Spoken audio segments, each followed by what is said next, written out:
देखिए सातत्य है कंटिन्यूटी, कंटिन्यूटी नाम से पता लग रहा होगा लगातार, साधारण भाषा में उसको हिंदी में ना सातत्य कहते हैं। कि कोई वक्र है किसी भी फंक्शन का, उसका ग्राफीय रूप तो होता ही है। अगर एक्स वाई एक्स पे लगाए तो वो कुछ ग्राफ ऐसे करके चलेगा, ठीक है। ऐसे हो सकता है कि कुछ मान ऐसे हो जैसे एफ एक्स बराबर हमने कह दिया एक्स बराबर 1/x माइनस, यहाँ पे अगर एफ 2 का मान निकालोगे तो 1/2 माइनस 2 यानी 1 कितना हो गया 0, तो कितना आ गया एफ 2 अनंत, यानी x बराबर 2 पर फंक्शन का मान संभव नहीं। तो ऐसे बहुत सारे फंक्शन हो सकते हैं। मान लो इसके नीचे अगर x माइनस 2 गुणा x माइनस 3 होता फिर 3 भी ऐसा मान होता जिसमें इसका मान संभव नहीं है। ऐसे बहुत सारे फंक्शन होते हैं। साइन का ग्राफ हम देखते हैं तो साइन का ग्राफ तो ऐसे चलता रहता है, लेकिन इन्वर्स का ग्राफ देखते हैं, टेन का ग्राफ देखते हैं तो टेन पाई बाई 2 इन्फिनिटी होता है। तो टेन पाई बाई 2 मतलब टेन 90 अनंत होता है। 90 पे 10 का मान संभव नहीं है, अपरिभाषित हो जाता है। तो जरूरी नहीं है कि जो फलन हमें दे रखा है उसमें जो x है उस x के मान को प्रांत कहते हैं, डोमेन कहते हैं, वो सारे मान उसके संभव हैं। अब मैथमेटिक्स में हम इसे कैसे लेके आए भाई, अगर मान लो हमें मिसाइल छोड़ना है, अब मिसाइल पे हमने देख लिया कि भाई ये ऊंचे पहाड़ है, नीचे पहाड़ है, ये गड्ढे है, ये है। अब वो मिसाइल जब जाएगा तो उसका रास्ता कंटिन्यूस होगा तभी तो जा पाएगा। अब उसका रास्ता एक पॉइंट ऐसे जा रहा है, पता लगा यहाँ पहाड़ की चोटी है तो यहाँ तो डिसकंटिन्यूस हो गया, टकरा जाएगा। तो हमें उसके प्रोग्राम में फिट करना पड़ता है भाई ये पॉइंट ऑफ डिसकंटिन्यूटी है, यहाँ पहुँचोगे तो यूँ होकर फिर यूँ चले जाओगे, ठीक है। अभी आप एक खबर भी पढ़ रहे होगे, जो राफेल नाम सुना है, तो राफेल का सोर्स कोड मतलब उसकी प्रोग्रामिंग फ्रांस से मांगी इंडिया ने, दे दो, उसने मना कर दिया कि हम प्रोग्रामिंग नहीं देंगे आपको। वो प्रोग्रामिंग यही होती है कि उसका जो चलने का तरीका है, कंट्रोल करने का तरीका है वो क्या है। तो इंडिया ने कहा भैया सुखोई ले लेंगे हम रूस से, तो उसने दे दिया।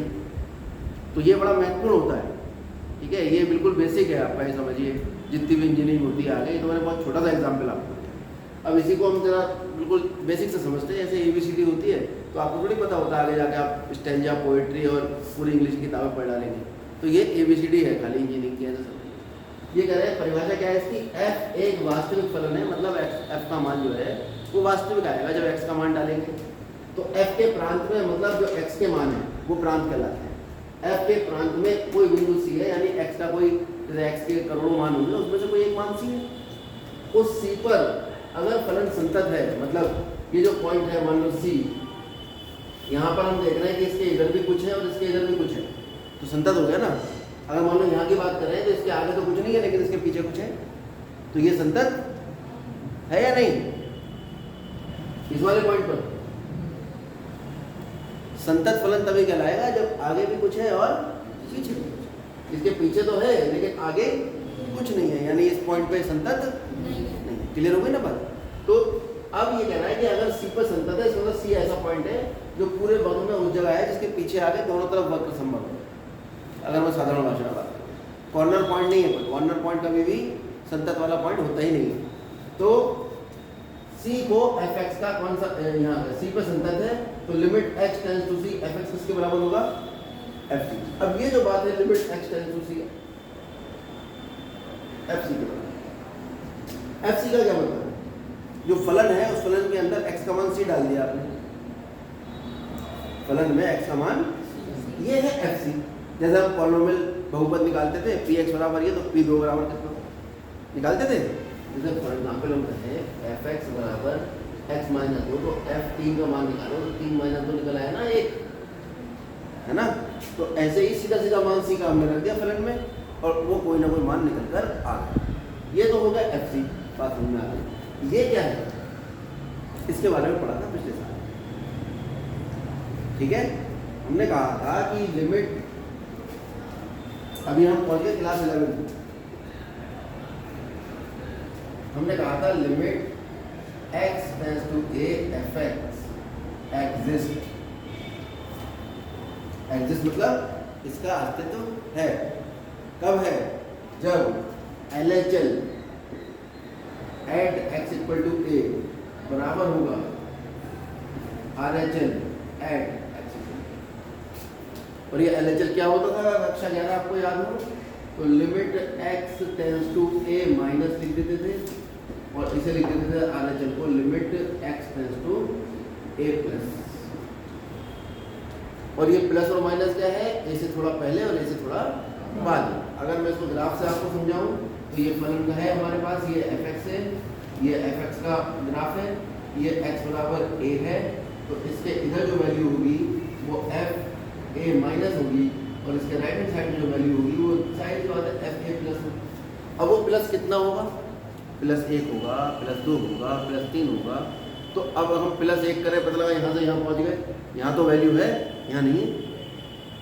तो वो प्लस जो और प्लस माइनस हो रहा है वो इतना छोटा होना चाहिए, इतना छोटा होना चाहिए जितना छोटा संभव है, और वो होता है h टेंड्स टू 0। अगर हम कहें तो इसका मतलब इसके लेफ्ट में अगर कुछ आएगा तो a माइनस एच आएगा, इसके राइट में अगर कुछ आएगा तो a प्लस एच आएगा, जहाँ h कितना छोटा है जितना 0 होता है। और h धनात्मक क्वांटिटी होती है, ये दिमाग में रखना। h always a positive quantity, और h क्या है, 0 की तरफ जा रहा है। कहाँ से, पॉजिटिव से। नेगेटिव से 0 की तरफ नहीं जा रहा है, कहाँ से जा रहा है, पॉजिटिव। h को हमेशा धनात्मक मान के चलेंगे, ये बेसिक पकड़ लिया, सारे सवाल से मिलेंगे। अगर h इतना छोटा है जितना 0 है तो पीछे आ गया तो कितना हो गया, a माइनस एच, आगे गए तो कितना हो गया, a प्लस एच, यानी जो h tends to a minus है। अब आप इस बात को भूल जाइए, मैं इसको इस तरह से भी लिख सकता हूँ, लिमिट h टेंड्स टू 0 और x कितना होगा, a से कम। ये कहलाएगा क्या, left hand limit at x equals to a, किसकी, फंक्शन fx। और ये बराबर होना चाहिए limit h tends to 0 f a plus, यानी right hand limit of function fx at x equals to a। अगर ये दोनों बराबर आती हैं तब ये मान एग्जिस्ट करता है। तो 99% सवालों में ये पहले से ही दोनों बराबर होंगे, तो इस वाली बात पे विचार नहीं किया जाता। केवल मॉड वाले सवाल और ग्रेडेड इंटीजर वाले सवाल, उनमें विचार किया जाए। जो एल्जेब्रिक फंक्शन है, बीजगणितीय फलन है, x² प्लस 5x प्लस 2, तो वो तो हमेशा ही संतत होते हैं। सारे बीजगणितीय फलन सभी मानों पर संतत होते हैं, केवल वो मान छोड़ के जो उसके डिनोमिनेटर को 0 बना देते हैं। वो तो मान लेंगे नहीं, डिनोमिनेटर में कभी 0 होता नहीं, ठीक है। तो आपकी किताब में आप देखेंगे तो उसने बड़ा शॉर्ट में हल कर रखा है सब सवाल, इससे समझ में कुछ नहीं आया, ठीक है। ये जैसे छोटी सी बात, इतनी सी बात को विस्तार करने के लिए इतना कुछ बताना पड़ेगा। आगे दूसरी बात, अगर x बराबर c, केवल एक बिंदु पे बात हो रही है अभी, एक बिंदु पे, इस बिंदु पे मान लो फलन जो है वो संतत नहीं है। मान लो c यहाँ ना होकर यहाँ हो, ये है बिंदु, ये बीच में तो गैप आ रहा है, इसके आगे सब सही चल रहा है, ये आगे गैप बीच में, ये एक ऐसा बिंदु है, ये क्या है, x बराबर c, ये पहाड़ की चोटी आ गई बीच में, यहाँ पे फलन का मान संभव नहीं है। तो इसका मतलब फलन x बराबर c पर fx का मान संतत नहीं, संतत नहीं है तो कैसा होगा। तो ये जो पॉइंट है c, ये कहलाता है असातंत्र का बिंदु, ये इंग्लिश में कहें पॉइंट ऑफ डिसकंटिन्यूटी।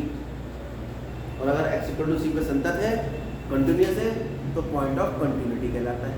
संतत नहीं है, कंटिन्यूअस नहीं है, तो क्या कहलाता है, पॉइंट ऑफ डिसकंटिन्यूटी। अब अगर हम अभी तो एक बिंदु पे चेक कर रहे थे, अब मान लो एक बिंदु की जगह हम पूरे इतनी वैल्यू पे चेक करने लगे, ये a है और ये b, इसके बीच में सारे बिंदुओं पे क्या फलन संतत है, तो हम कहेंगे ये जो फलन है वो a और b के अंतराल के अंदर संतत है। अब अंतराल की बात करेंगे, वास्तविक फलन f संतत कहलाता है किसी अंतराल में अगर f के प्रांत के प्रत्येक बिंदु पर कैसा हो, संतत। यानी जितने भी बिंदु a से b के बीच में है, अगर इसमें ये संतत है तो ये इस प्रांत में, इस इंटरवल में कैसा कहलाएगा, संतत। यह लिख भी दिया, यदि f एक close interval a to b है, क्लोज इंटरवल समझ लीजिए, इसको नहीं आता है। क्लोज इंटरवल का मतलब अगर x इसको बिलोंग करता है, इसका मतलब x का मान a से बड़ा है, a से बड़ा है और b से छोटा है, साथ साथ बराबर। 11th में बहुत विस्तार से इसके बाद। तो f एक close interval a cross b में परिभाषित है, संतत नहीं है, परिभाषित है। तो f के संतत होने के लिए आवश्यक है क्या, कि a से b के बीच में प्रत्येक बिंदु पर जो फलन fx है वो कैसा होना चाहिए, संतत यानी कंटिन्यूअस होना चाहिए। साथ साथ अगर x बराबर a पर सातत्य अगर कहा जाएगी, x बराबर a पर सातत्य तो बताओ। अब क्योंकि इंटरवल ही हमारा a से b, तो a से पहले तो हम विचार ही नहीं कर सकते था फलन के मान पर, क्योंकि हमारी क्लास ही ए से बी के बीच में आ रही है, और ना बी से बाद में बात कर सकते, तो या तो ए के आगे बात करेंगे या बी से पहले बात करेंगे। तो इसीलिए हमने ए पर निकाली है RHL, ये जो RHL ठीक है लिखा है। इसका मतलब होगा ये सवाल तो ऐसे लिख के हल होगा, ऐसे लिख के कभी हल नहीं होगा। यानी limit s tends to 0 fa plus h, और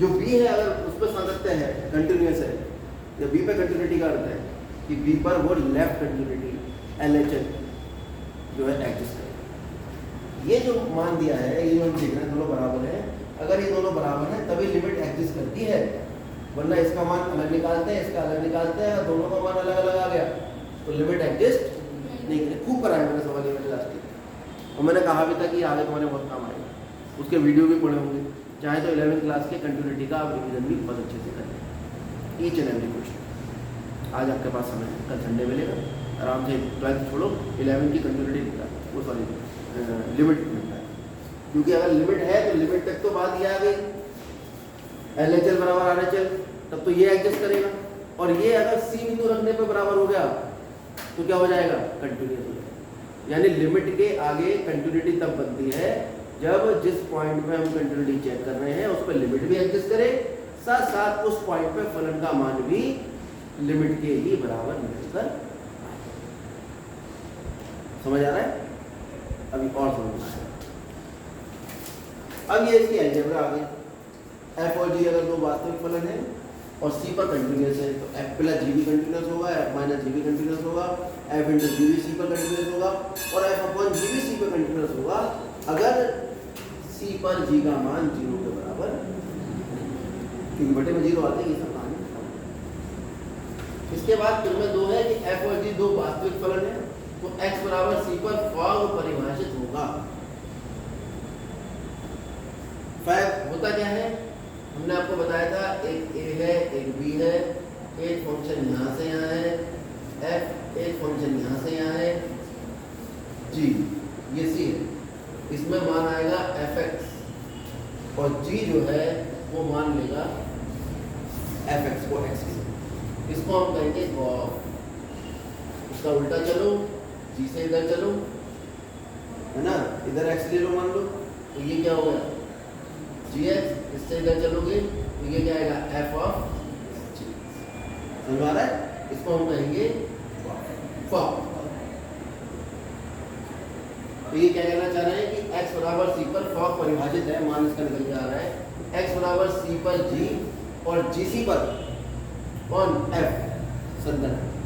यानी अगर मैं इधर से इधर g ले लूँ तो यहाँ पर c है, उस c पर g संतत है, ये वैल्यू gc निकल कर आई, और ये यहाँ से यहाँ तक f फंक्शन है तो ये f ऑफ gc, यहाँ से f जो है वो gc पर संतत है, तो फॉर्म जो है वो आपका c पर कैसा होगा, संतत होगा। अभी आपको थोड़ा सा ये अजीब लग रहा होगा, लेकिन जब हम इसके सवाल करेंगे तो ये फिल्में बहुत काम की हैं, बहुत महत्वपूर्ण हैं, और पूरा IIT मेन में जो क्वेश्चन आते हैं कैलकुलस से वो इन्हीं कंसेप्ट पर बेस्ड आते हैं। ये कंसेप्ट आपके क्लियर है? आप क्वेश्चन निकाल के लेंगे, क्वेश्चन हम आपको कल कराएंगे, उसके लिए आप 11th क्लास का लिमिट वाला चैप्टर अच्छे से रिवाइज करके ईच एंड एवरी क्वेश्चन करके कल आइए, फिर बात